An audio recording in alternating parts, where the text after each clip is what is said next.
গরমে পেট ঠান্ডা করা তৃপ্তিদায়ক ঝামেলাহীন ঝিঙে ও মাছের এমন একটি রেসিপি থাকলে মুখের স্বাদ লেগে থাকবে। এই একই রেসিপি দিয়ে পুরো ভাত খেয়ে ফেলতে পারবেন। নমস্কার বন্ধুরা, অমৃত চ্যানেল কুকিং চ্যানেলে সবাইকে স্বাগত জানিয়ে আবারও হাজির হয়েছি। তো যে সকল বন্ধুরা ইউটিউব চ্যানেল থেকে দেখছেন তারা প্লিজ চ্যানেলটিকে সাবস্ক্রাইব করে আমার পাশে থাকবেন, আর যারা ফেসবুক থেকে দেখছেন তারা পেজটাকে ফলো করে রাখবেন। স্কিপ না করে পুরো রেসিপিটি দেখার অনুরোধ রইল। তো চলুন রেসিপিটি শেয়ার করা যাক। এখানে দেখুন বন্ধুরা, নিয়ে নিয়েছি মাছ আর নিয়েছি ঝিঙে। তো এখানে আমার 3 পিস মাছ নেওয়া আছে। তো মাছগুলোকে আমি খুব সুন্দর করে ধুয়ে নেব। তো চলুন, এখানে আমি ঝিঙেগুলো নিয়েছি, তো ঝিঙেগুলো কেটে দেখাচ্ছি। হ্যাঁ দেখুন বন্ধুরা, মাছটা আমি খুব সুন্দর করে ধুয়ে নিয়ে চলে এসেছি। এরপরে মাছের ওপরে দিয়ে দিচ্ছি লবণ আর দিয়ে দিচ্ছি হলুদের গুঁড়া। আর হলুদটা আমি খুব ভালো মতো করে মাখিয়ে নেব। তো এখানে আমি 3 পিস মাছ নিয়েছি, আপনারা কিন্তু মাছের ভাগটা বাড়িয়ে নিতে পারবেন। তো এইভাবে খুব সুন্দর করে মাছটাকে দেখুন লবণ হলুদটা লাগিয়ে নিয়েছি। দেখুন আমি কড়াই বসিয়ে নিয়েছি, কড়াই দিয়ে দিচ্ছি তেল, সরিষার তেল। এখানে দেখুন তেলটা আমার খুব ভালো করে গরম করে নিয়েছি। এরপরে মাছগুলো আমি দিয়ে দিচ্ছি। গ্যাসের আঁচ কিন্তু এখানে বাড়িয়ে রাখতে হবে মাছগুলো ভাজার সময়তে। তো মাছগুলো আমি এইভাবে খুব ভালো মতো করে দিয়ে দিলাম।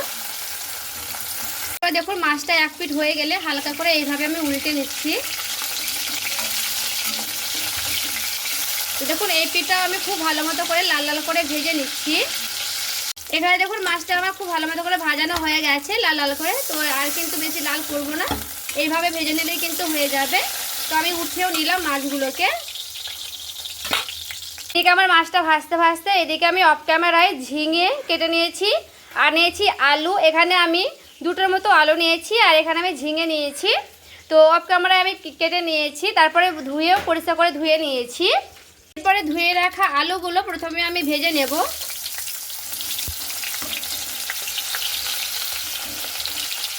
তো আলুগুলোকে লাল লাল করে ভেজে নিতে হবে।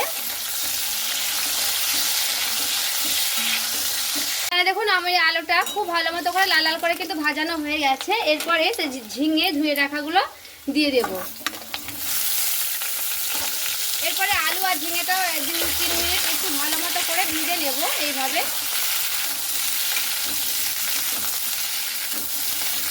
এখানে দেখুন আলু আর ঝিঙেটা আমার খুব ভালো মতো করে ভাজানো হয়ে গেছে। তো ঝিঙেটা আমি পরে দিলাম, কারণ যেহেতু ঝিঙে থেকে জল ছাড়ে অনেকগুলোই, তার জন্য কিন্তু আমি একটু পরে ভেজে নিলাম। তো এখানে আমি লবণ হলুদ কিছুই দিলাম না, এইভাবে আমি আলু আর ঝিঙেটাকে এইভাবে উঠিয়ে নিচ্ছি।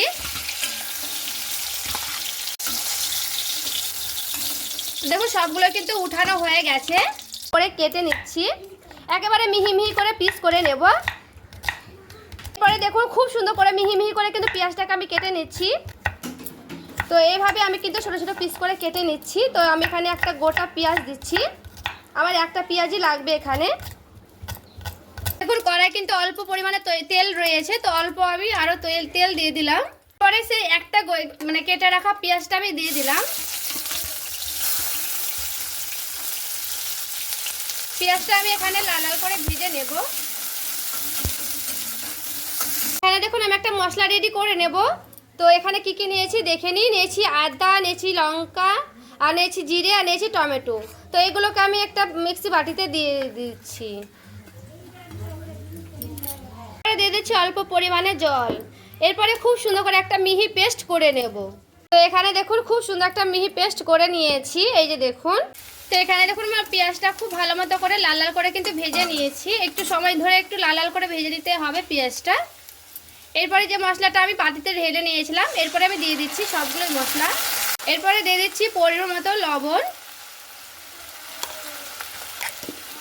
দিয়ে দেব হলুদের গুঁড়া পরিমাণ মতো, দিয়ে দিচ্ছি কাশ্মীরি লঙ্কার গুঁড়া। এখানে আমি মশলাটা খুব ভালো মতো করে কষিয়ে নেব। তো গ্যাসের আঁচটা বাড়িয়ে দিয়ে এখানে আমি মশলাটা খুব সুন্দর করে কিন্তু কষিয়ে দিতে হবে। তো এখানে আমি দিয়ে দিচ্ছি ঢাকা। এরপর আমি ঢাকাটা উঠিয়ে নিচ্ছি। আর এখানে দেখুন মশলাতে আমি কিন্তু ঢাকা দিয়ে রেখেছিলাম, তো খুব ভালো মতো করে এখানে আমি কষিয়ে নেব। তো দেখুন যেহেতু এখানে একটু জল দিয়েছিলাম, তার জন্য একটু জলটা বেশি হয়ে গেছে মশলাতে। তো জলটা একেবারে কিন্তু শুকনো শুকনো করে নেব। দিয়ে দিচ্ছি চিনি। চিনিটা দিয়ে হালকা করে এভাবে একটু নাড়াচাড়া করে নিচ্ছি। এখানে দেখুন মশলা থেকে কিন্তু খুব সুন্দর তেলগুলো ছেড়ে ছেড়ে গেছে, দেখে বুঝতে পারছেন। এখানে মশলাটা আমার খুব ভালো মতো করে কিন্তু কষানো হয়ে গেছে।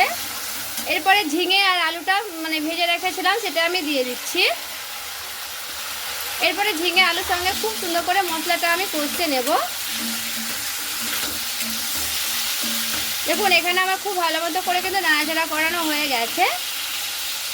এখানে আমি দিয়ে দিচ্ছি ঢাকা। ঢাকা দিয়ে আবারও কিন্তু মানে রান্না করে নেব। এরপর আমি ঢাকা দিয়ে রেখে দিয়েছিলাম, তো ঢাকাটা উঠিয়ে নিলাম।